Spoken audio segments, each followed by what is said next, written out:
গোনা ছিল না, পাপ ছিল, কোনো গোনা ছিল না, পাপ ছিল না।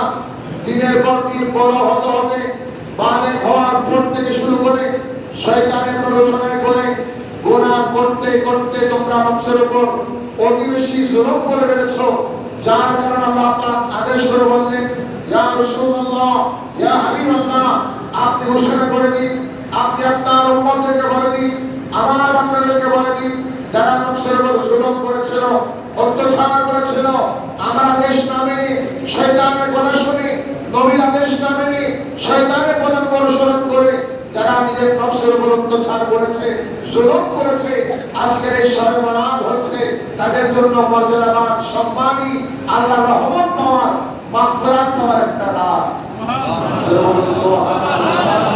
অনেক সময় মানুষ নিজের উপর নিজে জুলুম করে, আমরা কম বুঝি, আমরা বেশি বুঝি একজন মানুষ অন্য মানুষের উপর জুলুম করে, অন্যজনের উপর অত্যাচার করে, অন্যজনকে হিংসা করে, অন্যজনের ক্ষতি করে, আরেকজন মানুষের হক নষ্ট করে, আরেকজন মানুষের মুসলমানের হক নষ্ট করে, ভাইয়ের হক নষ্ট করে, বোনের হক নষ্ট করে, আত্মীয়ের হক নষ্ট করে, প্রতিবেশীর হক নষ্ট করে।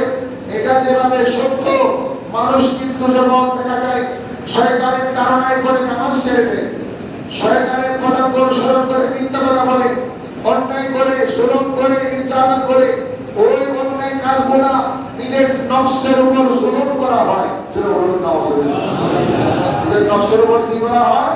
জুলুম করা হয়। এই জন্য কিয়ামতের ময়দানে যারা নিজের নফসের উপর জুলুম করেছে, অন্যের উপর জুলুম করলে ওটাও কিন্তু এক প্রকার নিজের উপর জুলুম করা। এরকম থেকে অন্যের উপর অত্যাচার করার কারণে যে পাপ হবে, গোনাহ হবে, ওটা কার উপর আসবে? নিজের উপর আসবে। অন্যের হক নষ্ট করার কারণে যে কবিরা গুনাহ হলো, ওই কবিরা গুনাহ কার কাছে আসবে? নিজের উপর আসবে। এই জন্য আপনি অন্যের উপর জুলুম করে, নিজের উপর জুলুম করে, দুটোটাই কিন্তু নিজের নফসের উপর আঘাত করা। এই জন্য নবী ইরশাদ করলেন, তোমরা কি জানো, তোমরা কি জানো আসল গরীবকে, মিসকিনকে, ফকিরকে? তোমার সাহাবায়ে কেরাম বললেন, ইয়া রাসূলুল্লাহ, যার কাছে টাকা নেই সেই গরীব, সেই মিসকিন। এটাও আমরা জানি, যার কাছে টাকা পয়সা নেই, ভিক্ষা করে, টাকা পয়সা কম, তাকে আমরা গরীব মনে করি, মিসকিন মনে করি, ফকির মনে করি। নবীজি বললেন, না, কিয়ামতের ময়দানে সেই ব্যক্তি হবে সবচেয়ে গরীব, সবচেয়ে গরীব, সবচেয়ে নিঃস্ব দিশাহারা, নিঃস্বমান ব্যক্তি সে, যে কিয়ামতের ময়দানে হাজির হবে। তার আমলনামায় নামাজ থাকবে, রোজা থাকবে, হজ থাকবে, যাকাত থাকবে, সাদকা থাকবে, অনেক ভালো কাজ থাকবে, কিন্তু টাকার পরও সে জান্নাত পাবে না। নামাজ থাকার পরও সে জান্নাত, রোজা থাকার পরও সে জান্নাত, হজ থাকার পরও সে জান্নাত পাবে না। এখন প্রশ্ন করতে পারেন, ইরশাদ করলেন, এটা আমার কেমন কথা যে নামাজ তলব করে নাই, রোজা ছাড়ে নাই, হজ ছাড়ে নাই, যাকাত ছাড়ে নাই, ভালো কাজ করেছিল, সৎ কাজ করে দিল, সমাজের উন্নয়ন করেছিল, জনগণের কল্যাণ করেছে, উনি আমার এই ভালো কাজগুলা জান্নাতে যাওয়ার ওসিলা হবে না কেন? নবী ইরশাদ করলেন, সে যখন এত বড় ইবাদত নিয়ে হাসরের ময়দানে হাজির হয়েছে, এদিকে দুনিয়াতে কোন একজন মানুষকে গালি দিয়েছিল, কি দিয়েছিল? জোরে বলেন, গালি দিয়েছিল। সেই মানুষটা আল্লাহর দরবারে দাঁড়িয়ে যাবে, আল্লাহ, এই মানুষটা একদিন আমাকে অনর্থ গালিগালাজ করেছিল, আমি উত্তর দিইনি, সবর করেছিলাম, ধৈর্য ধরেছিলাম, তোমার উপর বিচার দিয়েছিলাম, আজকে হাসরের ময়দানে আমি তার প্রতিদান চাই। আল্লাহ পাক দেখবেন, বাস্তবে সে অনর্থ গালি দিয়েছেন, অনর্থ গালিগালাজ করেছেন। এই গালিগালাজকে বিচার করতে গিয়ে আল্লাহ বলবেন, যেহেতু তুমি তার উপর গালিগালাজ করেছো, তার প্রতিদান দিতে হবে। সে বলবে, আল্লাহ রে, আমি দেখুন দেওয়ার মতো কিছু নাই, আমি কোত্থেকে দেব? আল্লাহ পাক ফয়সালা করবেন, তার নামাজ থেকে কেটে অর্ধেক সওয়াব ওই ব্যক্তিকে দিয়ে দাও। দেখা যাবে দুনিয়াতে কোন একজন মানুষের হক নষ্ট করেছিল, ওই হক নষ্ট হওয়া মানুষটা দাঁড়িয়ে যাবে, আল্লাহ, তোমার এই বান্দা ভালো নামাজি ছিল, ইবাদত গুজার ছিল, সে আমার হক নষ্ট করেছে, আমি তোমার কাছে ফরিয়াদ করি ইনসাফ করার জন্য। আল্লাহ পাক বিচার বিকাশ করে দেখবে, বাস্তবে সে হক নষ্ট করেছে, আল্লাহ বলবে তুমি তার হক আদায় করো। সে বলবে আল্লাহ রে আমার তো এখন হক আদায় করার ক্ষমতা, বলেন ক্ষমতা নাই, কি করব? আল্লাহ বলবে তোমার যাকাতের একটা অংশ ইনসাফ করে ওই মানুষটার আমলনামায় ট্রান্সফার করে দাও। সুবহানাল্লাহ বলে। এভাবে বাবার হক, মায়ের হক, বউয়ের হক, দেনমোহরের হক। আমরা তো বিয়ে করি 10 লাখ 20 লাখ টাকা দেনমোহর দিয়ে। বাবা কোটিপতি, ছেলে কোন ইনকাম নাই, বাবার ইনকাম দেখিয়ে ছেলেকে বিয়ে করাইলো, 20 লাখ টাকা দেনমোহর। আছে না? জোর আছে না? এটা সমাজের জন্য বড় একটা অভিশাপ। যৌতুক প্রথা যেভাবে একটা অভিশাপ, যৌতুক যেভাবে নিষিদ্ধ, এভাবে করে জোর জবরদস্তি করে জোরপূর্বক বাবার ক্রেডিট থেকে ছেলের নামে 20 লাখ 30 লাখ 50 লাখ টাকা দেনমোহর আদায় করা যোগ্যতার বাহিরে, এটাও কিন্তু একটা জুলুম। এটাও কি একটা জুলুম। কিয়ামতের ময়দানে দাঁড়িয়ে যাবে স্ত্রী, আল্লাহ রে সে আমার স্বামী আমার দেনমোহর আদায় করে নাই, আমার দেনমোহর সে আদায় করে নাই, আমি এই মুহূর্তে আমার দেনমোহরের হক চাই। তখন আল্লাহ বলবেন ঠিক আছে তুমি তার হক আদায় করো। ইয়া রাব্বাল আলামিন, আমার কাছে তো 20 লক্ষ টাকা, বলেন 20 লক্ষ টাকা, এখন আমি কি করব? তখন আল্লাহ বলবেন তোমার হজের সওয়াব করে আমি 20 লক্ষ টাকার হিসাবে যত সওয়াব আসে সব সব করে হিসাব নিকাশ করে ইনসাফ করে তোমার স্ত্রীর আমলনামায় দিয়ে দিলাম, ট্রান্সফার করে দিলাম। এভাবে হকদারের হক নিতে নিতে নিতে নিতে এক সময় দেখা যাবে ওই মানুষটার সব শেষ, কিন্তু লাইনে দাঁড়িয়ে আছে হকদার। সওয়াব দেওয়ার মতো নামাজের সওয়াব নাই, রোজার সওয়াব নাই, হজের সওয়াব নাই, যাকাতের সওয়াব নাই, কিন্তু এখনো পাওনাদার দাঁড়িয়ে আছে। আল্লাহ বলবেন বান্দা তোমার তো সওয়াব সব শেষ, পাওনাদার এখনো দাঁড়ানো, কি করবা? আল্লাহ আমার কিছু করার নাই। তখন আল্লাহ বলবেন ঠিক আছে তুমি তো কিছু দিতে পারবা না, তাদের পাপগুলো তোমার নামে ট্রান্সফার করি। ওই পাওনাদারের পাপ আছে না, পাওনাদারের গুনাহ আছে না, ওই পাওনাদারের পাপ গুনাহগুলো ওনার নামে ট্রান্সফার করে বলবে একদিন তুমি তার দুর্নাম করেছিলে, সমালোচনা করেছিলে, গীবত করেছিলে, মানহানি করেছিলে, অন্যায় করেছিলে, হক নষ্ট করেছিলে, তাদের পাপগুলো তোমার আমলনামায় দিয়ে দিলাম। এইভাবে করে নিজে এত আমল করার পরও জান্নাতে হওয়ার কথা ছিল জাহান্নামে হয়ে যাবে। আর কম আমল করে ভালো চলে, সৎপথে চলে, হকগুলো আদায় করে অনেক জাহান্নামী জান্নাতে হয়ে যাবে। এই দিন নবীজি ইরশাদ করলেন এই মানুষটা হচ্ছে সবচেয়ে নিঃস্ব, সবচেয়ে গরীব, যে হাসরের ময়দানে এত সওয়াব নিয়ে হাজির হবে কিন্তু জান্নাতে যেতে পারবে না। জোরে বলুন সুবহানাল্লাহ। এই হাদিসে পাক যদি আমরা গবেষণা করি তাহলে আমরা পেয়ে যাই আমি শুধু নিজেকে ইবাদত গুজার, নামাজি, জিকিরকারী, তেলাওয়াতকারী দেখালাম, সাথে সাথে আমার দ্বারা কারো হক নষ্ট হচ্ছে কিনা, আমার কোন একটা কথায় কারো মানহানি হচ্ছে কিনা, আমার একটা বক্তব্যে কেউ অসম্মান হচ্ছে কিনা, আমার মাধ্যমে কারো ক্ষতি হচ্ছে কিনা, এগুলো চিন্তা ভাবনা করে চলাফেরা করতে। দুনিয়ার বিচার বড় নয়, আল্লাহর বিচার, বলেন আল্লাহর বিচার। আল্লাহর বিচার তো এমন জররা জররা পরিমাণ ছাড় দেওয়া হবে, জররা জররা পরিমাণ ছেড়ে দেওয়া হবে না। ইনসাফকারী আহকামুল হাকিমিন, লা ইলাহা ইল্লাল্লাহ। সুবহানাল্লাহ। আল্লাহ বলেছেন সূরা জুমার 53 নম্বর আয়াত, ইয়া রাসূলুল্লাহ, ইয়া হাবিবাল্লাহ, আপনি ইরশাদ করেন কুল ইয়া ইবাদিয়াল্লাযীনা আসরাফু আলা আনফুসিহিম। জোরে বলুন সুবহানাল্লাহ। আল্লাহ নবী ইরশাদ করলেন ইয়া রাসূলুল্লাহ, ইয়া হাবিবাল্লাহ, আপনি উশারা করে দিন ইয়া ইবাদি, হে আমার বান্দারা, হে আমার অনুসারী অনুগামীরা, তোমরা যারা নিজের নফসের উপর অত্যাচার করেছো, অন্যের উপর জুলুম করেছো, নিজের উপর জুলুম করেছো, পাপ কাজ করেছো, অন্যায় কাজ করেছো, গুনাহ কাজ করেছো, সুখের গুনাহ, হাতের গুনাহ, পাপের গুনাহ করেছো, আল্লাহ বলেন ইরশাদ করলেন লা তাকনাতু মির রাহমাতিল্লাহ, আমার রহমত এত বড়, আমার রহমত থেকে তুমি বঞ্চিত হইও না, নৈরাশ হইও না, বিমুখ হইও না। আমি আল্লাহ বড় দয়াবান, বড় দয়াবান, আমার রহমত থেকে নৈরাশ তোমরা হবে না। চলে বলুন সুবহানাল্লাহ। আমি আপনি মনে করি আমি তো বড় পাপী, আমার বড় গুনাহগার নাই, আমার বড় বদকার নাই, আমার বড় গুনাহগার নাই, এই চিন্তা করে চোখের পানি ছেড়ে যখন আল্লাহকে বলবেন, আল্লাহ রে আমি যত বড় পাপী হই না কেন তুমি তো সবার উপরে। আল্লাহু আকবার। আমি যত বড় পাপী হই না কেন তোমার রহমত সবচেয়ে উপরে, তোমার রহমত সবচেয়ে বড়, আমার গুনাহ চেয়ে বড়। আল্লাহ রে তোমার রহমত আমাকে দান করো। একটা রওয়ায়াত পেলাম হযরত মুসা আলাইহিস সালাম, হযরত মুসা আলাইহিস সালাম একদিন কুহের দূরে বসে আছেন, আল্লাহর সাথে কথাবার্তা বলছেন। তিনি একদিন আল্লাহ দরবারে বললেন, আল্লাহ রে এখন ফজরের নামাজ, ফজরের সময় হয়েছে, আমার উম্মতের মধ্যে বর্তমানে সবচেয়ে নিকৃষ্ট মানুষ, সবচেয়ে নিকৃষ্ট মানুষ কোনটা আমি দেখতে চাই।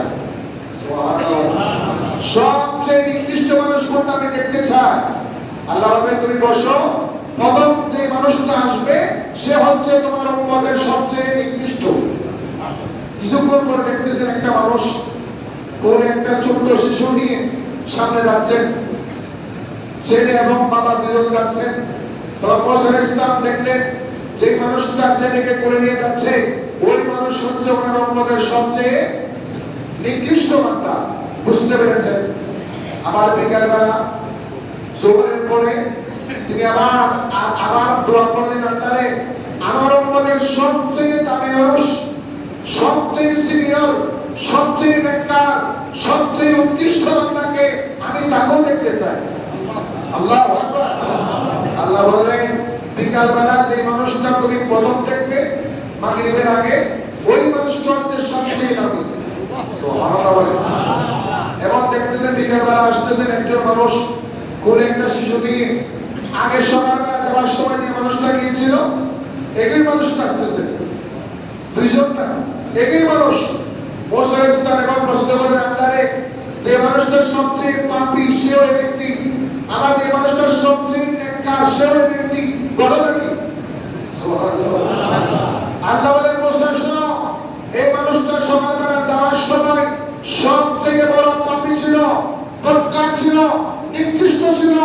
আর একদিন অতিবাহিত হতে না হতে আমি আল্লাহ দয়া করে মেহেরবানি করে তাকে এমন ভাবে মাফ করে দিয়েছি, মুক্ত করে দিয়েছি যে সবার উপরে নেককার হয়ে গেছে। মুসা ইসলাম বলে এটা কেমনে? তখন আল্লাহ বললেন মুসা এই মানুষটা যখন জঙ্গলে গিয়েছে ছেলেকে নিয়ে, ছেলে তার বাবাকে প্রশ্ন করে, বাবা এই পৃথিবীতে সবচেয়ে বড় কি? সবচেয়ে ছেলে প্রশ্ন করে কারে? বাবাকে সবচেয়ে বড় কি? বাবা বলে আমার চোখে দেখা সবচেয়ে বড় হচ্ছে কি জঙ্গলটা। ছেলে যেহেতু ছোট, এই জঙ্গলটা অনেক বড়। আমার ছেলেটা প্রশ্ন করলো, বাবা এই জঙ্গলের চেয়ে বড় কি আছে? এই জঙ্গলের চেয়ে বড় কি আছে? তখন বাবা বললেন চিন্তা ভাবনা করে, এলো প্রশ্নের পর প্রশ্ন করে, এই জঙ্গলের চেয়ে বড় হচ্ছে এই এলাকায় দেখতে যাও পাহাড়, ওই পাহাড় বলে সবচেয়ে বড়। এখন আমার বললেন বাবা এই পাহাড়ের চেয়ে বড় কিছু আছে কিনা? পাহাড়ের চেয়ে বড় কি আছে? তখন বললেন পাহাড়ের চেয়ে বড় হচ্ছে আকাশ। কি? আকাশ সবচেয়ে বড়।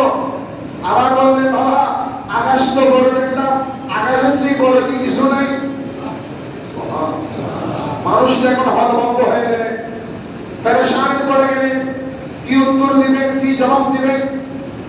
মনে মনে কল্পনা করছেন, আল্লাহ রে আসমান থেকে বড় আমি, আমার চোখ দামি, আমার পাপ ছাড়া আমার গুনাহ ছাড়া কিছুই দেখি না। আমার পাপ হচ্ছে আসমানের চেয়ে বড়, আমার পাপের মতো এত বড় আসমানের চেয়ে বড় পাপ আমি কিছু দেখি না। আল্লাহ আমি আমার ছেলেকে সত্য কথাটা বলে দেব। ছেলেকে বললো বাবা আসমানের চেয়ে বড় হচ্ছে আমার পাপ, আমার গুনার মতো বড় হাত নাই। আমি এত বড় পাপী, জঙ্গল নয়, পাহাড় নয়, আসমানের চেয়ে বড় পাপ আমি করেছি। ছেলে আবার জিজ্ঞেস করে বাবা তোমার পাপের চেয়ে বড় কি? আল্লাহু আকবার। তোমার পাপের চেয়ে বড় কি? তখন বললেন আমার পাপের চেয়ে বড় একটা জিনিস আছে, ওটা হচ্ছে আল্লাহর রহমত। আল্লাহর রহমতের উপরে আর কিছু নেই। আমার পাপ সবচেয়ে বড়, আমার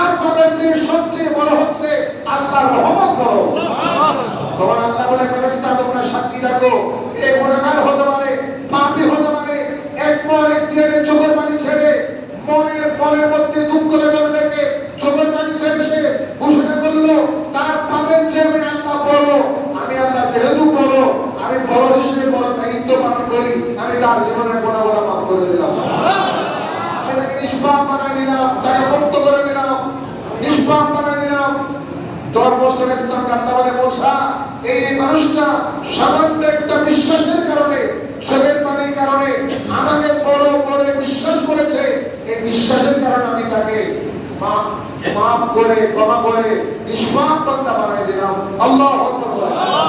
এখন বলে আমরা শেষ নবীর উম্মত, বড় নবীর উম্মত, হায়াতুন নবীর উম্মত, আমরা যদি চোখের পানি ছেড়ে আল্লাহকে বড় স্বীকার করে একবার আত্মসমর্পণ করি, আল্লাহ আমাদেরকে মাফ করতে পারে না? জোরে বলে পারে না? আজকে রাত তো মাগফিরাতের রাত, রহমতের রাত। তবে হ্যাঁ, আমাদের মধ্যে কতগুলো মানুষ আছে ওনারা বিশ্বাস করেন আমি যেই নামাজ পড়ি, যেই তাহাজ্জুদ পড়ি, যেই কোরআন তেলাওয়াত করি, যতবার হজ করেছি, যতবার উমরা করেছি, যতবার খানে কাবা করেছি, আমার আমল নামাজে আমি ব্যস্ত চলে যাব। সাবধান, সাবধান, আমল দিয়ে আপনি জান্নাতে যেতে পারবেন না। নামাজ হলো হজ যাকাত পড়বেন, এটা ফরজ পড়তে হবে, কিন্তু এগুলো দিয়ে আপনি জান্নাতে যাবেন ওটা বিশ্বাস করি না। জান্নাতে যেতে হলে এক আল্লাহর রহমত ছাড়া জান্নাত পাওয়া যাবে না। আপনি যত বড় নামাজি, যত বড় হাজি, যত বড় গাজী, যত বড় আল্লামা, যত বড় মুফতি মুহাদ্দিস আল্লাহর ওলি হন না কেন, জান্নাত পেতে হলে রহমত লাগবে কার? আল্লাহ। জোরে বলেন কার? আল্লাহ। এজন্য আমল নিয়ে অহংকার করা যাবে না। আমল নিয়ে অহংকার করা যাবে না। এই যে কতগুলো পাক এরা বলে উম্মতের মধ্যে এমন কতগুলো মানুষ আছে যে আমল করতে করতে নবীর চেয়ে বেশি করে ফেলেছে। নাউযুবিল্লাহ বলেন। ওই আমল বেশি করে আমল করে কিঞ্চিত পরিমাণ কোনো কাজে আসবে না, কোনো কাজে আসবে না, কারণ আল্লাহর রহমত ছাড়া তো আপনি জান্নাতই পাবেন না। সুবহানাল্লাহ বলেন। নামাজ দিয়ে জান্নাত, রোজা দিয়ে একটা হাদিস শরীফ বলি। হযরত আবু হুরায়রা রাদিয়াল্লাহু আনহু ইরশাদ করলেন, একদিন নবীজি ঘোষণা করলেন একজন আল্লাহর নেককার বান্দা ছিল যিনি 500 বছর ইবাদত করেছেন। কত বছর? জোরে বলে 500 বছর ইবাদত করেছেন। আমরা বয়স পাচ্ছি কত? 70, 80, 90, 100, এর উপরে যাওয়ার সম্ভাবনা, এর উপরে যাওয়ার সম্ভাবনা নাই। 100 ধরে নিলাম, 80 ধরে নিলাম, 90 ধরে নিলাম। আর ওই মানুষটা ইবাদত করেছিল কত বছর? 500 বছর। একটা পাহাড়ের টিলায় ইবাদত করতেন, চতুর্পাশে লবণাক্ত পানি, আর আল্লাহ তার জন্য একটা ঝর্ণা জারি করে দিয়েছেন, যেই ঝর্ণাটা থেকে মিষ্টি পানি বের হতো। এবং তার পাশে একটা আনার গাছ, কি গাছ? আনার গাছ আল্লাহ পাক করে দিয়েছেন। দেরি আনার ধরতো, আনার পেকে যেত, উনি পানি পান করতেন, আনার খেতেন, 24 ঘন্টা ইবাদত করতেন। কয় ঘন্টা? রাত দিন ইবাদত করতেন কার? আল্লাহ। ইবাদত করতেন, বন্দেগী করতেন। নবীজি ইরশাদ করলেন একদিন সেই মানুষটা আল্লাহর কাছে দোয়া করে, আল্লাহরে আমাকে তুমি মৃত্যু দিবে আমি জানি, তবে আমার মৃত্যুটা যাতে সিজদা অবস্থায় হয়। আল্লাহু আকবার। আমার মৃত্যুটা যাতে সিজদা অবস্থায় হয়, আমাকে সিজদা অবস্থায় ছাড়া অন্য সময় আমার মৃত্যু দিও না। ইয়া রাব্বাল আলামিন, আমি কিছুই চাই না, শুধু একটা জিনিস চাই, সিজদা অবস্থায় যেন আমার মৃত্যু হয়। তার মানে তিনি লম্বা লম্বা দীর্ঘ দীর্ঘ সিজদা করতেন। বেশি সময় কি করতেন? বেশি সময় তিনি সিজদা করতেন, সিজদায় থাকতেন, রুকুতে থাকতেন। জিবরাইল ফেরেশতা বলেন, ইয়া রাসূলুল্লাহ, আমি অনেকবার আসজদা করেছি, অনেকবার আসজদা করেছি, দেখতাম সেই মানুষটা সিজদায় পড়ে আছে। কারণ সেই মানুষটা নিয়ত করেছিল সিজদা অবস্থায় কি হবে? মৃত্যু হবে। সিজদা অবস্থায় মৃত্যু হওয়ার জন্য উনি সিজদায় বেশি থাকতেন, যাতে মৃত্যু সিজদা অবস্থায় হয়। এক সময় ওনার মৃত্যু হয়ে গেল, তাও সিজদা অবস্থা হয়েছে। আল্লাহু আকবার। আল্লাহ কবুল করেছেন, সিজদা অবস্থায় ওনার মৃত্যু হয়েছে। হাশরের ময়দানে ওনার সব আমলনামা জমা করা হলো। আমলনামা জমা করে আল্লাহ বললেন, হে আমার ফেরেশতারা, আমার রহমতের তাকে বেহেশতে নিয়ে দিয়ে আসো, আমার রহমতে তাকে কোথায় দাও, বেহেশতে দিয়ে দাও। সে বলে আল্লাহ আমি তোমার রহমতে বেহেশতে যাবো না। নাউজুবিল্লাহ। দেখেন আমি তোমার রহমতে বেহেশতে যাবো না, আমি এত ইবাদত করেছিলাম, এত বندگی করেছিলাম আমার ইবাদত দিয়ে আমি জান্নাতে যাওয়ার জন্য। দেখেন আমার ইবাদত দিয়ে আমি বেহেশতে যাব, তোমার রহমত আমি বেহেশতে যাব না। আল্লাহ বলে ঠিক আছে, কোনো অসুবিধা নেই, হিসাব করা হোক, তোমার ইবাদত বেশি না আমার রহমত বেশি। হিসাব করা হলো উনি 500 বছর ইবাদত করেছেন। কত বছর? 500 বছর ইবাদত করেছেন। আল্লাহ পাক যে নিয়ামতগুলো দিয়েছেন, মাথা দিলেন, ব্রেন দিলেন, চোখ দিলেন, নাক কান দিয়েছেন না, দিয়েছেন। আল্লাহর হিসাব করতে করতে একটা চোখের হিসাব শুরু করলেন। কিসের হিসাব? গোটা শরীর না, শুধু একটা চোখের হিসাব। একটা চোখের হিসাব করে দেখতেছেন ওই 500 বছরের সমান একটা চোখের নিয়ামতের পরিমাণ হয়নি। আল্লাহু আকবার। ওই 500 বছরের সমান একটা চোখের নিয়ামতের সমান। আমার কথা কি বুঝতেছেন? বোঝা যায়? 500 বছরের সমান একটা চোখের নিয়ামতের সমান হয়নি। আল্লাহ বললেন এ আমার বান্দা, তুমি তো বলেছিলে তোমার রহমত, তোমার ইবাদত দিয়ে জান্নাতে যাবে, এখন আমার একটা চোখের নিয়ামতের সমান তোমার ইবাদত হয়নি। সুতরাং তোমার ইবাদতের চেয়ে আমার রহমত বেশি ছিল, তোমার ইবাদতে তুমি জান্নাতে যেতে পারবে না। হে আমার ফেরেশতারা, তাকে জাহান্নামে নিয়ে যাও। কোথায় নিয়ে যাও? জাহান্নামে টেনে হেঁচড়ে নিয়ে যাচ্ছেন। এবং তিনি বললেন ফেরেশতারা দাঁড়াও, আমার আরেকটা কথা আছে, আমার আরেকটা কথা আছে।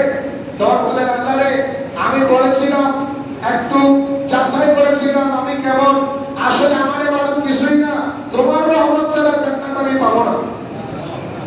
আবার স্বীকার করতেছেন, এখন যখন জান্নাতের বেহেশত জাহান্নামে চলে যাচ্ছে তখন স্বীকার করতেছেন তোমার রহমত ছাড়া জান্নাত পাবো। আল্লাহ বলছেন ঠিক আছে, তুমি স্বীকার করেছো? বলে স্বীকার করেছি। হে আমার ফেরেশতারা, তাকে আমার রহমতে জান্নাতে নিয়ে যাও। তবে নিয়ে যাওয়ার আগে একটা হিসাব করো, আমি তার কাছে কিছু প্রশ্ন করি। হে আমার বান্দা, তোমাকে যেই পাহাড়ের তীরে তুমি বসে ইবাদত করতা, ওই পাহাড় পর্যন্ত তোমাকে কে পৌঁছিয়েছিল?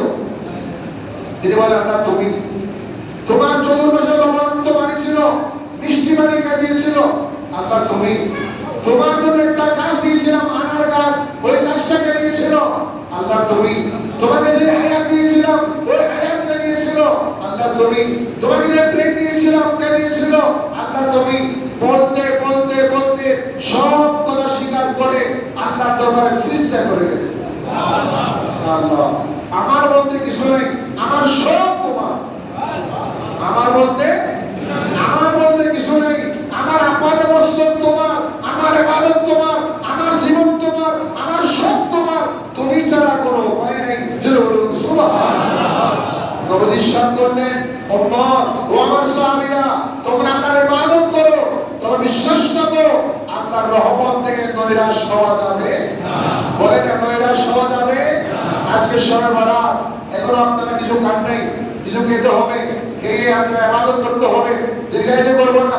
আল্লাহ বলেছেন লা তাকনাতু মির রাহমাতিল্লাহ।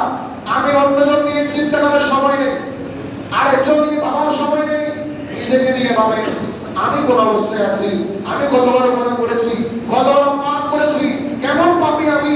আমাকে বিশ্বাস করতে হবে আল্লাহ রে, আমি অনেক বড় পাপী, তুমি তো বড় দয়ালু, তুমি বড় দয়ালু, আমাকে মাফ করে দাও।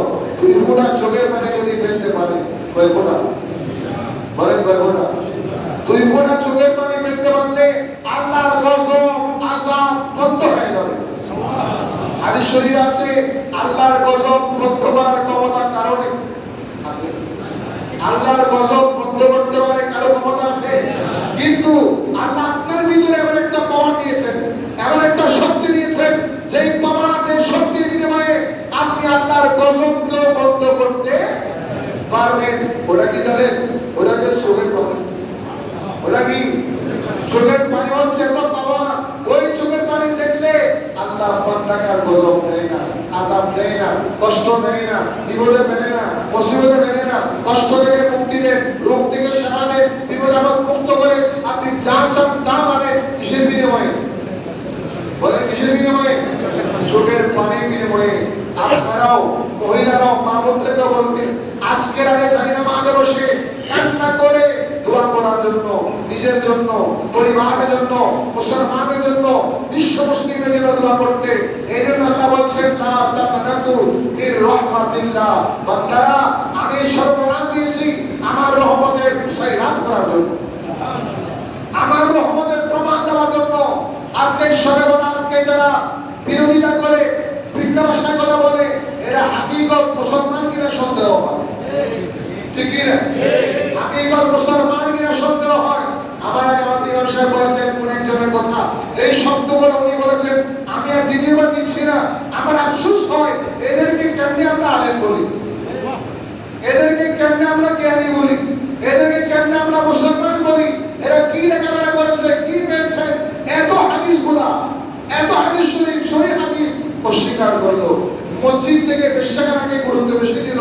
নাউজুবিল্লাহ বলে এগুলা ঈমান যাওয়ার মতো কথা, কি যাওয়ার মতো? ঈমান যাওয়ার মতো কথা। আল্লাহ আমাদের হেফাজত করুন না। যদি বলি আমি আপনাদেরকে কেন বলি জানেন? এখন মিডিয়ার যুগ, ইউটিউব ফেসবুকের যুগ, সাথে আপনারা পেয়ে যান, পেয়ে গেলে আপনার মনে ওয়াসওয়াসা আসে, কুমন্ত্রণ আসে। প্রদীপ সাহেব বলছে এটা ভালো নাকি ওনারটা ভালো, ঠিক আছে ওনারটা এটা না মানি ঘুমাই যায়, ঘুমাই যায়, এমালত না করি। মনে রাখবে আল্লাহর নবীর হাদিস, সহিহ হাদিস, আমি জুমার নামাজে বলেছিলাম কোমো লাইলাহা, রাত্রি বেলায় জাগ্রত থেকে ইবাদত করার জন্য নবীজি আদেশ দিয়েছেন। আল্লাহু আকবার, আল্লাহু আকবার। আমরা ইনশাআল্লাহ ইবাদত করব না, বলেন না। আজকে রাতের সবচেয়ে উত্তম ইবাদত কি জানেন? আজকে রাতের সবচেয়ে দামি ইবাদত হচ্ছে নফল নামাজ। নফল নামাজ কয় রাকাত পড়বেন আপনার কথা? অনেক আছে 2 ঘন্টা মিলে 10 রাকাত পড়তে পারে, অনেক আছে আধা ঘন্টা 2 রাকাত পড়বে, লম্বা লম্বা করে দীর্ঘদিন করে। সিজদা লম্বা হবে, রুকু লম্বা হবে, সিজদা হবে 5 মিনিট 10 মিনিট, রুকু হবে 5 মিনিট 10 মিনিট। যারা পারে আর কি, আমার যুবক ভাইরা পারবে, পারবে না? এখানে যুবকরা যারা আছেন আপনারা পারবেন। লম্বা লম্বা সিজদা দিবেন, লম্বা লম্বা কেরাত, লম্বা লম্বা রুকু। আল্লাহ তাআলা বলেন আল্লাহরে এই রুকু হচ্ছে আমার জীবনের শ্রেষ্ঠ রুকু, এই সিজদা হবে আমার জীবনের শ্রেষ্ঠ সিজদা। কারণ বান্দার যত আমল আছে সবচেয়ে বড় আমল হচ্ছে আল্লাহর কুদরতি কদমের সামনে সিজদায় পড়ে যাওয়া। আল্লাহু আকবার। এই সিজদায় পড়ে যাওয়া হচ্ছে বড় ইবাদত। আমরা বারো আমাদের একটা প্রশিক্ষণ হলো, এটা কি বলো? এটা প্রশিক্ষণ হলো। 12 রাকাত নামাজ আমরা পড়েছি, ওয়াজিব নামাজ 12 বার 14 নির্ধারিত, নফল নামাজ যত ইচ্ছা তত পড়বে। আজকে রাতে গুরুত্বপূর্ণ ইবাদত হচ্ছে কি? নফল নামাজ। সূরা নির্ধারিত নয়, আপনি যে সূরা ইচ্ছা সেই সূরা পড়েন, যেটা পারেন সেটা পড়েন। রুকুতের তাসবিহগুলো পড়বেন অন্তর থেকে, মন থেকে, অন্তর মন উজাড় করে সিজদায় যাবে, মন থেকে সিজদার মধ্যে তাসবিহগুলো পড়বে। এবং মনে রাখবেন, বিশ্বাস রাখবেন আল্লাহরে আমি সিজদা দিচ্ছি তোমাকে দেখে দেখে দিচ্ছি, তোমার সামনে দাঁড়িয়েছি তোমাকে দেখে দেখে সিজদা দিচ্ছি। এমন সিজদা যদি একটা দেওয়া যায়, কয়টা? বলেন কয়টা?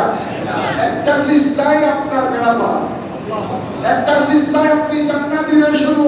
আল্লাহর নেককার বান্দা ওলির তককে চলে যাবে, আল্লাহর বন্ধুর তককে চলে যাবে, আল্লাহর বন্ধু হতে পারবে। এক সিজদা যদি সিজদার মতো সিজদা হয়। আল্লাহু আকবার।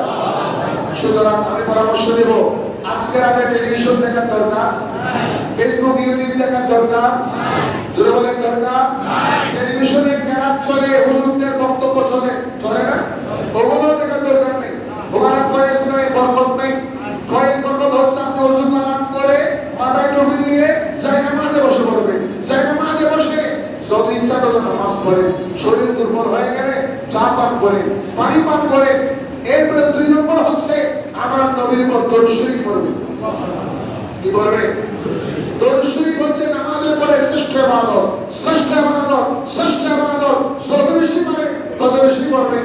এরপরে মাঝে মাঝে জিকির করবেন, সুবহানাল্লাহ, আলহামদুলিল্লাহ, আল্লাহু আকবার, লা হাওলা ওয়ালা কুওয়াতা ইল্লা বিল্লাহিল আলিয়্যিল আযীম সুবহানাল্লাহ ওয়ালহামদুলিল্লাহ লা ইলাহা ইল্লাল্লাহ সুবহানাল্লাহ ওয়ালহামদুলিল্লাহ লা ইলাহা ইল্লাল্লাহ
এরপর আপনারা কিছু খেয়ে ভালো করে নিজে খাবেন, পরিবারের সবাইকে খাওয়াবেন ইনশাআল্লাহ। এরপরে একটু আরাম করার দরকার, একটু আরাম করতে গেলে দেখবেন ঘুম এসে যাবে, ঘুম এসে গেলে একেবারে সকাল। তাহলে এত বড় একটা সুযোগ, রহমতের রাত, বরকতের রাত, ইবাদতের রাত, এত বড় একটা সুযোগ আগামী বছর হয়তো নাও পেতে পারে। আমাদের এই কাতারে এই নামাজের মসজিদে গত বছর ছিলেন, এই বছর আগামী বছর আপনি থাকবেন, আমি থাকবো, কোনো গ্যারান্টি আছে? একজন অন্যজনের জন্য দোয়া করবে, আমি আপনাদের জন্য দোয়া করবো, আপনারাও আমাদের জন্য একটু দোয়া করবেন। আল্লাহ পাক যাতে আমাদের আপনাদের সবাইকে ঈমানের সাথে বেঁচে থাকার তৌফিক দান করেন, সঠিক আকীদা নিয়ে বেঁচে থাকার তৌফিক দান করেন। আল্লাহ আমাদের সবার পরিবার পরিজনকে কবুল করুন।